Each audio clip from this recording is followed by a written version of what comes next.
students, and welcome back to my channel. So students, today we are going to discuss chapter number 4 of your class 7 science, that is heat. So we'll start with your exercises first. So question number 1 is state similarities and differences between the laboratory thermometer and the clinical thermometer. Very important question. तो आपको क्या करना है, difference लिखना है as well as similarities भी लिखना है किसके बीच में, laboratory thermometer and clinical thermometer. जो क्लिनिकल थर्मोमीटर वो हम लोग यूज़ करते हैं एंड जो लेबोरेटरी थर्मोमीटर वो लैब्स में यूज़ किया जाता है। नाउ सिमिलरिटीज़ क्या क्या होगा, let's see. Working principle of both the thermometer is same, both are used to measure temperature, both have a thick wall glass tube enclosing a fine uniform bore capillary tube. Mercury is used in both thermometer to measure temperature, both have Celsius and Fahrenheit markings. दोनों का जो working principle है that is clinical thermometer and laboratory thermometer का same है। Then both are made up of glass, दोनों ही glass से बना होता है। फिर उसके अंदर दोनों के अंदर मर्करी प्रेजेंट है।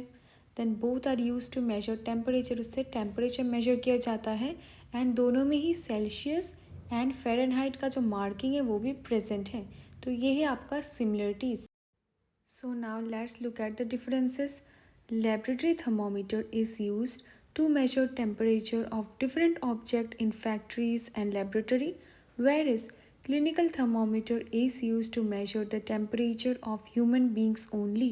तो यही पे एक मेजर डिफरेंस दिख गया between L T and C T. L T कहाँ पे यूज़ होता है, it is use to measure the temperature of different object, जैसे लेबोरेटरी में जो जो आपका ऑब्जेक्ट है, दैन फैक्ट्रीज पे जो जो ऑब्जेक्ट है उससे वो जो मेजर किया जाता है उसका टेम्परेचर। तो ये क्या है, लेबोरेटरी थर्मोमीटर यानी एल टी जो मैंने अभी शॉर्ट फॉर्म में बोला, एंड सी टी यानी क्लिनिकल थर्मोमीटर। ये कहाँ पे यूज़ होता है, it is use to measure the temperature of human body.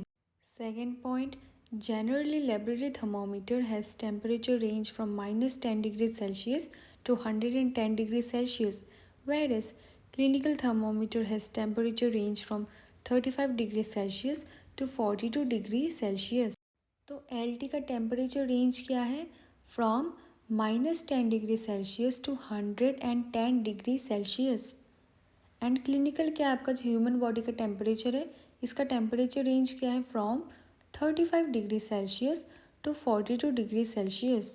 Third point, usually laboratory thermometer does not have any constriction, whereas clinical thermometer has the small constriction near the mercury bulb.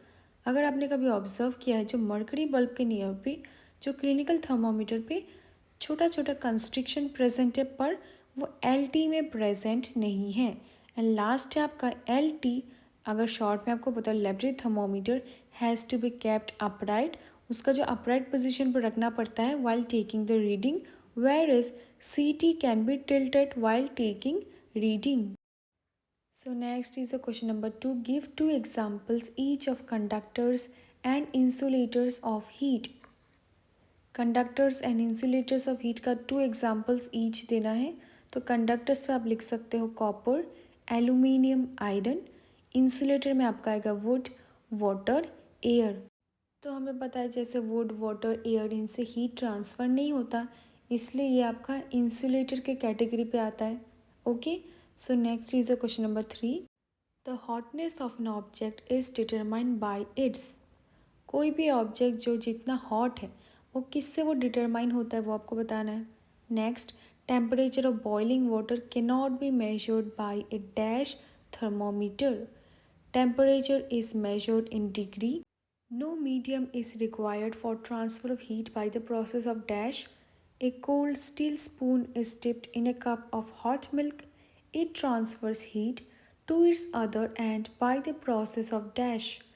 Clothes of dash colors absorb heat better than clothes of light colors. So one by one let's see the answers. तो first है hotness, कोई भी object का हम लोग कैसे determine करते हैं, by looking at its temperature. So first आपका होगा टेम्परेचर।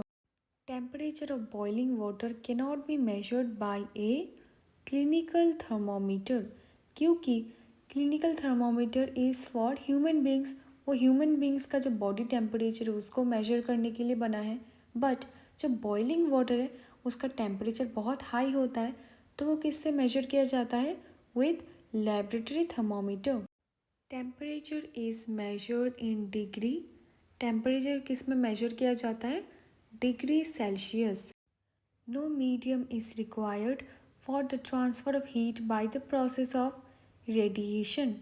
कोई भी मीडियम रिक्वायर्ड नहीं है जो ट्रांसफ़र ऑफ हीट के लिए, कौन सा प्रोसेस में? रेडिएशन प्रोसेस पे। Next, A cold steel spoon is dipped in A cup of hot milk. It transfers heat to its other end by the process of, the correct answer will be conduction. तो हमने क्या किया, एक hot milk में एक जो cold steel spoon है उसको हमने डिप कर दिया, तो इससे क्या हुआ, जो हीट है वो ट्रांसफ़र हो गया टू इट्स अदर एंड इस प्रोसेस को बोला जाता है conduction.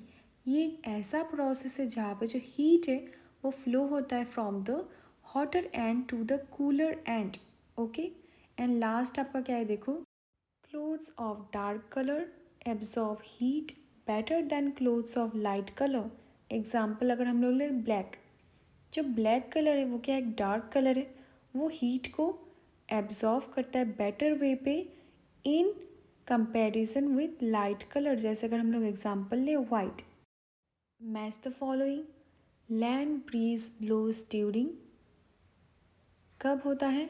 During night. Then sea breeze blows during day. Dark colour clothes are preferred during, dark colour का प्रेफर किया जाता है during winter season. And light colour clothes का प्रेफर किया जाता है ड्यूरिंग समर सीजन। एग्जाम्पल अभी हमने देखा था white colour. Okay, so next is the question number 5। Discuss why wearing more layers of clothing during winter keeps us warmer than wearing just one thick piece of clothing. Very important, जो winter season पे हम लोग layers of clothing पहनते एक के ऊपर एक, तो वो हमें वार्मर फील कराता है। बट अगर हम लोग सिर्फ एक ही थिक पीस ऑफ क्लोथिंग को वेयर करेंगे तो उससे जो वार्म जो है वो थोड़ा सा कम लगता है।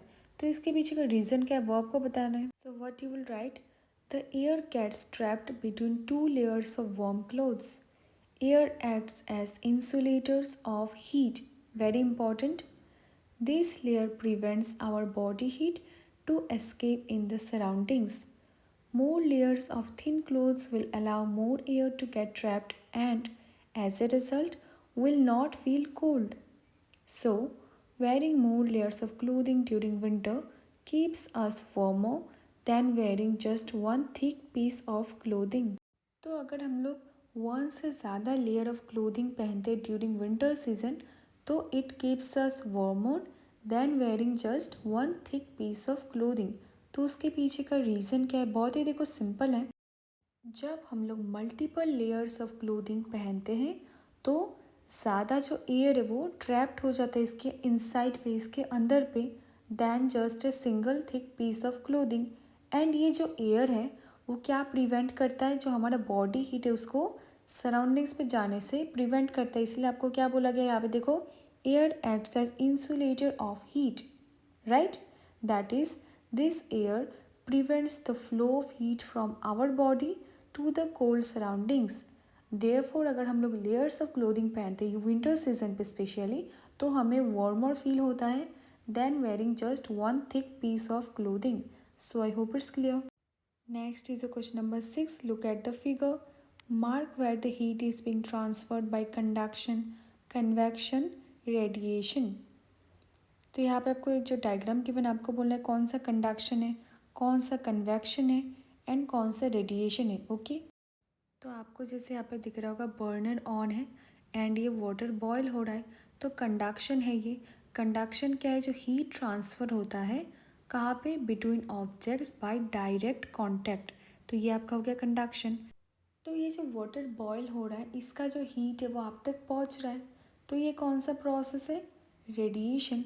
रेडिएशन में क्या होता है, जो हीट है वो ट्रांसफ़र होता है through electromagnetic waves without involving the particles.